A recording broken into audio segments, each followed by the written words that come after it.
మెదక్ జిల్లా రామయ్యంపేట మండలం అక్కన్నపేట అటవీ ప్రాంతాన్ని జిల్లా అటవీశాఖ అధికారి జోజీ సందర్శించారు. పెరుగుతున్న ఎండల వేడికి అడవిలోని మూగజీవాలు నీటి కోసం ఇబ్బంది పడకుండా ఉండాలని అటవీ ప్రాంతంలో వన్యప్రాణుల కోసం ఏర్పాటు చేసిన మంచినీటి సాసలను ఆయన పరిశీలించారు.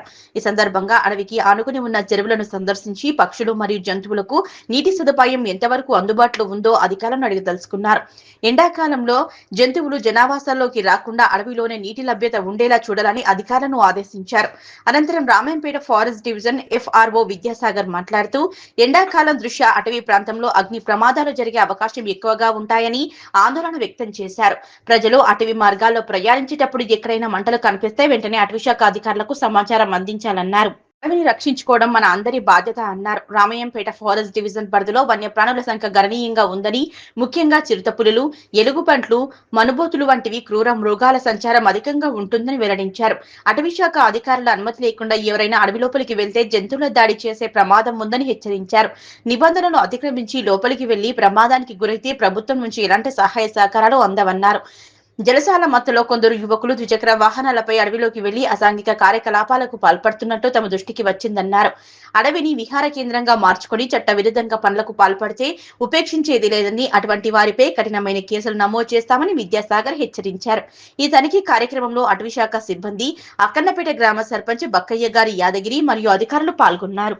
అక్కన్నపేట రిజర్వ్ ఫారెస్ట్లో లాస్ట్ ఇయర్ ఒక 8 నెలల క్రితం స్టార్ట్ చేసినటువంటి నగర యోజన పార్క్ని ఇన్స్పెక్షన్ చేయడానికి వచ్చినాం.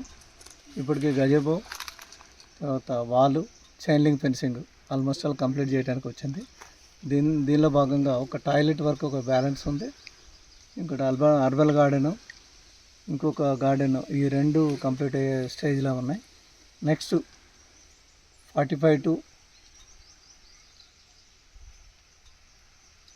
60 డేస్లో మొత్తం పార్కు కంప్లీట్ చేసి ఓపెనింగ్ చేయడానికి, మే నెల వరకు ఓపెనింగ్ చేయడానికి ప్రయత్నాలు చేస్తాం. పర్యాటకులకు ఇప్పుడైతే ఒక వాష్రూమ్ ఉంటుంది, గజబ ఉంటుంది, వాచ్ టవర్ ఉంటుంది.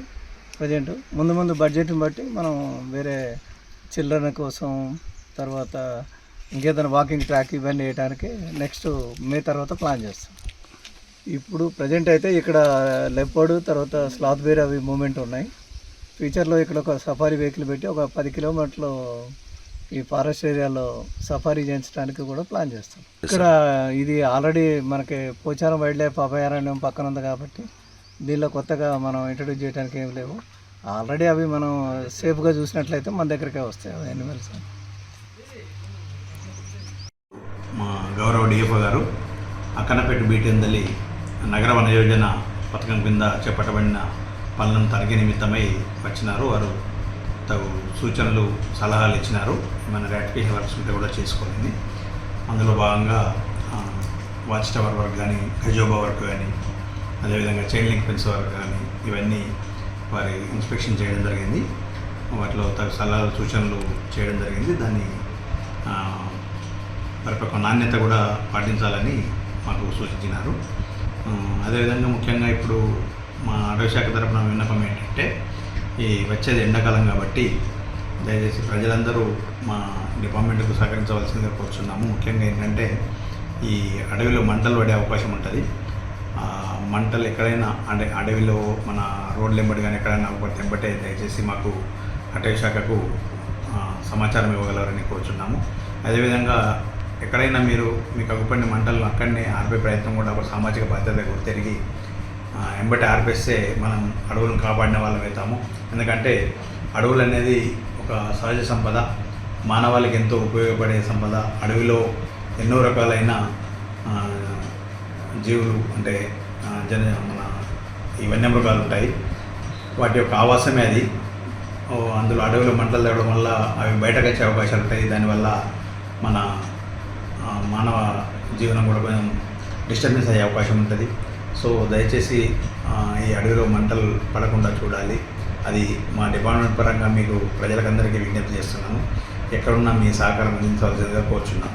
రామయ్యంపేట రేంజ్ పరిధిలో ఉన్న ఈ ముఖ్యంగా అక్కన్నపేట, తొలిగండ్ల, అదేవిధంగా మన వల్లూరు, ఇబ్రాహీంపూర్ ఈ ప్రాంతాల్లో ఇటీవలే మేము వన్యప్రాణి గణన చేపట్టడం జరిగింది. అందులో చాలా మట్టుకు క్రూరముగలైన చిరుతపుళ్ళు కానీ, ఎలుగుబంట్లు కానీ ఇలాంటి జంతువులు ఎన్నో ఉన్నాయి.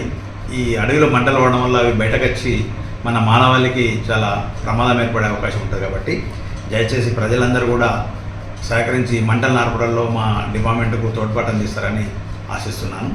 అదేవిధంగా ఎప్పటికప్పుడు మేము అడవిలో కూడా ఈ saucer pits, temporary saucer pits కూడా ఏర్పాటు చేయడం జరిగింది. వాటిలో కూడా ఈ సమ్మర్ సీజన్లో అక్కడ గ్రామ పంచాయతీ వాటర్ ట్యాంకర్స్తో కానీ వాటితో కానీ వాటర్ నింపడానికి ప్రయత్నం చేస్తున్నాము.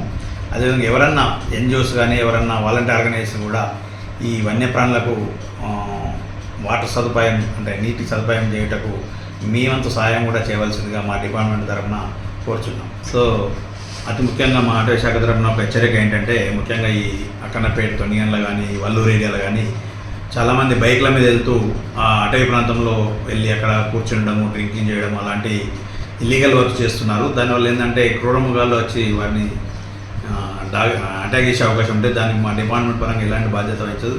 అదేవిధంగా డిపార్ట్మెంట్ పరంగా కూడా చాలా చట్టరీత్యా చాలా కఠినమైన చర్యలు ఉంటాయి.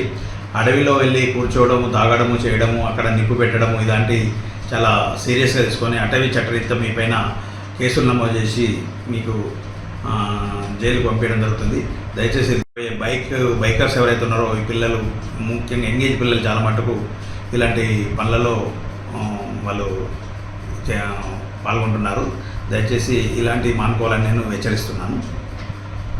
అడవిలో ఆ విధంగా వెళ్ళి అక్కడ కూర్చున్నప్పుడు ముఖ్యంగా ఏంటంటే చాలా క్రూరమృగాలు ఉన్నాయి. ముఖ్యంగా చిరుతపులు కానీ ఎలుగుబంట్లు కానీ ఉన్నాయి. కాబట్టి అవి అటాక్ చేస్తే డిపార్ట్మెంట్ పరంగా మీకు ఎలాంటి సాయం అందజేయబడదు. అదేవిధంగా మీ పైన కూడా చట్టరీత్యా అటవీ చట్టరీత్యా చాలా కఠినమైన చర్యలు తీసుకోబడతాయని హెచ్చరిస్తున్నాను. ఇది మీ ప్రాణాలకే ప్రమాదకరంగా ఏర్పడుతుంది. ఎందుకంటే ఒకసారి చిరుత అటాక్ చేసిందంటే బ్రతకడం అనేది చాలా ఇంపాసిబుల్. దయచేసి ఇది గమనించాలి మీరు. పూర్తిగా ఎవరు కూడా అడవి లోపల బైక్లోకి వెళ్ళడము, లోపల వెళ్ళి కూర్చోవడము, ఇవి తాగడము, చేయడం అలాంటివి చేయకూడదు. కాబట్టి